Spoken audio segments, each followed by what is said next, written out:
Grade 8s, welcome to your Wednesday math lesson. I saw a lot of you guys are doing awesome with the translations. It's so fantastic to see. I know it's difficult trying to do it on a computer screen, especially when you can't do it like you would in the classroom with a pen and paper and being able to kind of visually see it. But you guys are doing a fantastic job, so I'm really proud to see that happen. As usual, we're going to start off our lesson with a little bit of a review. And today we're going into reflections. We're going to have 2 lessons based off of reflections, and then we're going to go into our next bit with the coordinate grid. So, with our review, we have triangle ABC, and we have the points provided right here. The translation vectors, or the translation points, are given to us. What would be the coordinates of A prime, B prime, and C prime? Well, we plug them in. So I do 3 plus -5, and that will give me my x, because remember our first digit is always x. And of our translation vector, the first digit is always x as well. That equals 3 plus -5 equals -2.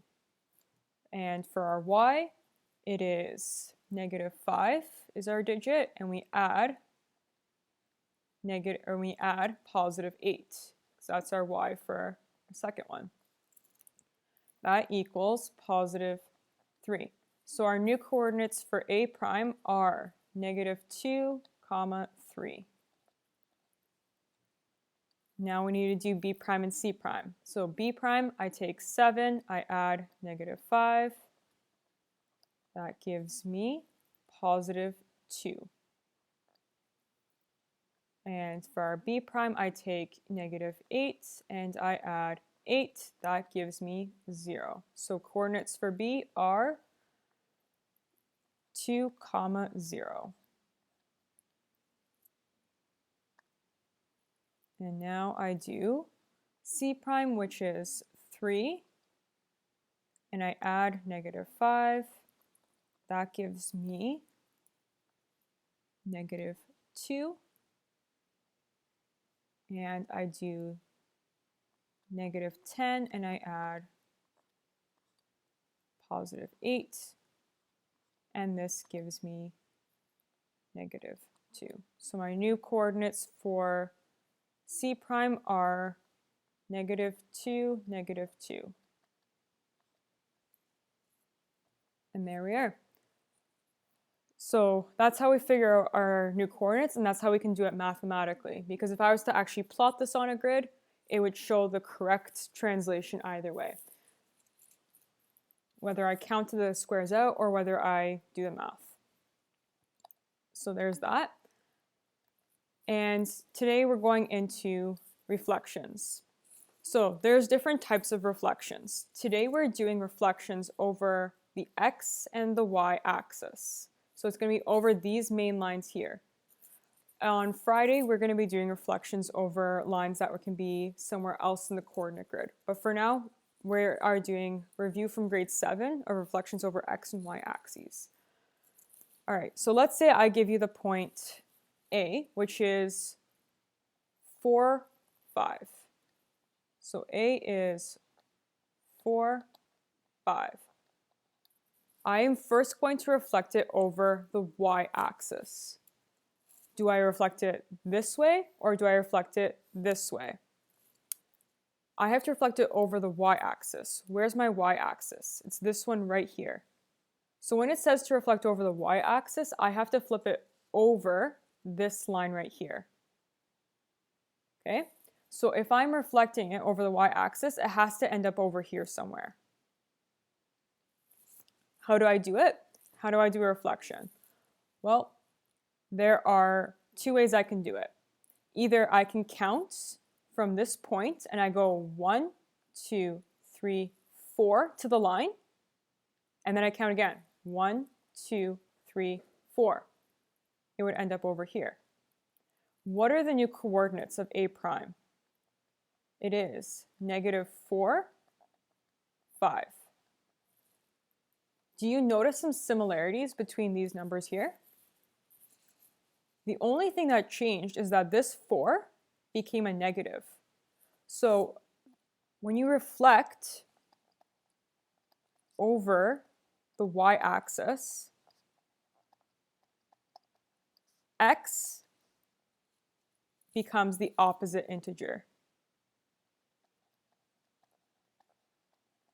So opposite integer. So if it was negative to begin with and you reflect over the y-axis, it becomes positive. The y does not change. So whatever axis you're reflecting over, so if I'm reflecting over the y-axis, the y number doesn't change. If I'm reflecting over the x-axis, the x number doesn't change. So that's our rule of thumb when it comes to reflecting. There's multiple ways I can do it. I can count it out on a grid, 1, 2, 3, 4, and then count it out again, 1, 2, 3, 4. Or I can do it very simply by switching the numbers around. So let's do another reflection. I'm going to use my original A point again, 4, 5, and I'm going to reflect it over the x-axis. When I'm reflecting over the x-axis, it's going to reflect this way because it has to reflect over that x-axis line. So if I'm reflecting this way, there's 2 ways I can do it. I can count 1, 2, 3, 4, 5 to get to this line here, and then I go again. 1, 2, 3, 4, 5.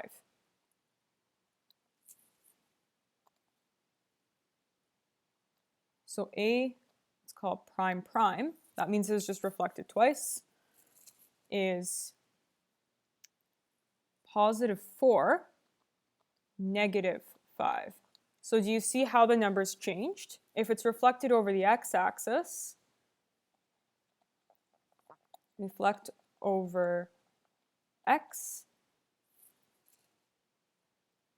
our y-coordinate is the opposite, but our x does not change, right? So that's reflecting a simple point. How about reflecting shapes? So we're going to do a few different examples of reflecting shapes. So first of all, I'm going to plot a triangle. So let's do this. I'm going to do A, B, and C. I need to reflect this triangle right here. We're going to reflect it over the x and then over the y-axis. So I'm going to take this reflection and reflect it over the x-axis, and then it's going to reflect over the y-axis. So to reflect it over the x-axis, so what's going to happen is these are our different quadrants, quadrant 1, quadrant 2, quadrant 3, and quadrant 4. I need to get this triangle reflected into quadrant 4. So it has to do 2 moves. First way is doing our reflections. So I can do, very simply, I can do it point by point. I can take my A point, 1 to get to the x-axis line, 1 to go over it. B is 1, 2, 3, 1, 2, 3. C is 1, 2, 1, 2. That's the simplest way I can do it. So A prime was over here, B prime is over here, and C prime would be over here. You see how A and B switched up? That's because it has to be a mirror image. Okay, so they would end up being backwards. The easiest way to do it is when you go point by point, 1, 1, make sure you label it right away, because then you can get yourself confused later on. So that is one way we can do it. The other way is looking at our points. So A was at negative 4, positive 1. Our reflection was negative 4, negative 4, negative 1. We can use our same rules. If I reflect over the x-axis, our x stays the same, y becomes the opposite. B, our B coordinates were negative 4, 3. Our B prime coordinates are negative 4, negative 3. C, our second digit changed. C, original coordinates are negative 2, 2. Oops.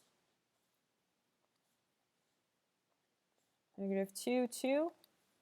Our reflection is -2, -2.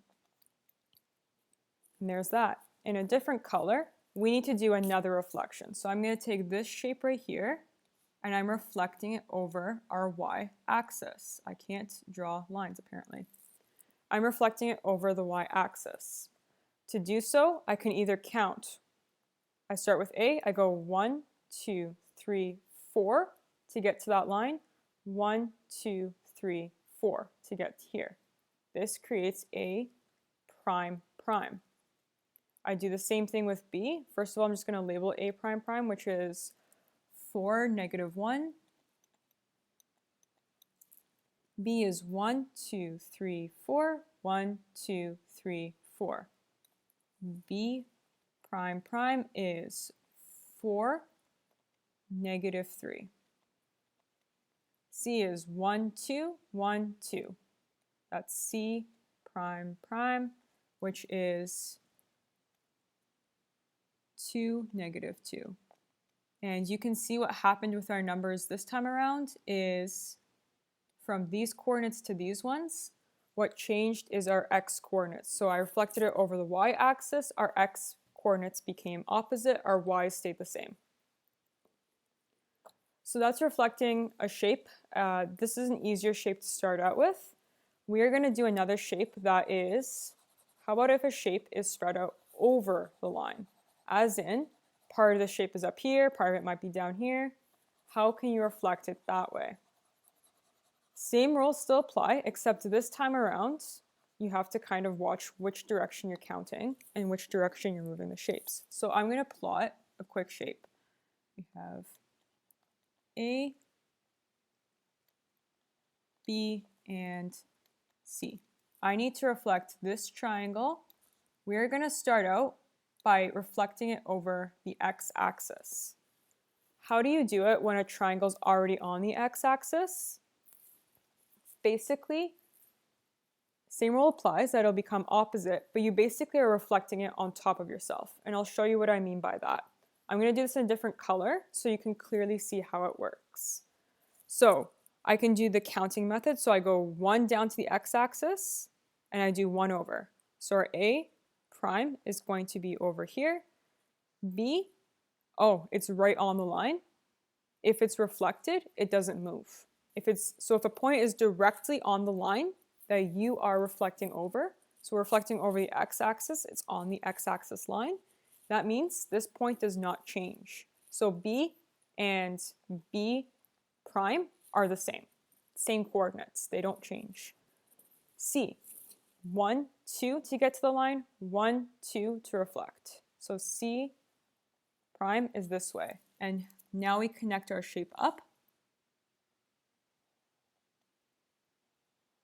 So you see that we've created a mirror image of that triangle. It's just reflected on top of itself.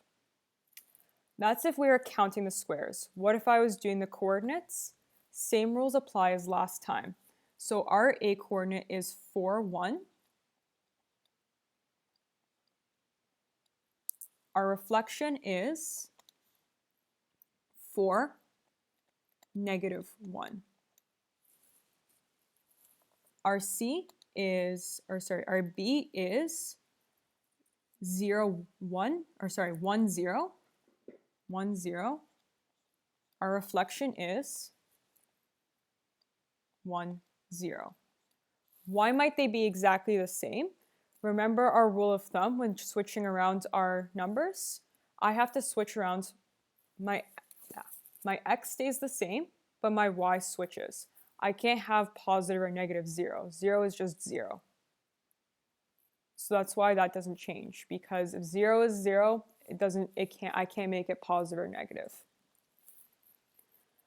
All right, last one is our C. So our original C coordinates were 4, -2. Our reflection becomes 4, +2. So remember, our x stayed the same, our y became the opposite. And that's all that is. So that's our work with reflections today. If I were to do a reflection of this over the y-axis, same rules apply. I have to flip it over this way. So I'm going to do a reflection of our prime numbers so I can count it, or I can plot it out by doing our numbers. So what would happen is B becomes -1, 0. So for B prime prime, C prime prime becomes -4, 2. And A prime prime becomes -4, 1. So you can see that same rule still applies, where our x number changed when it's over the y-axis, but y stays the same.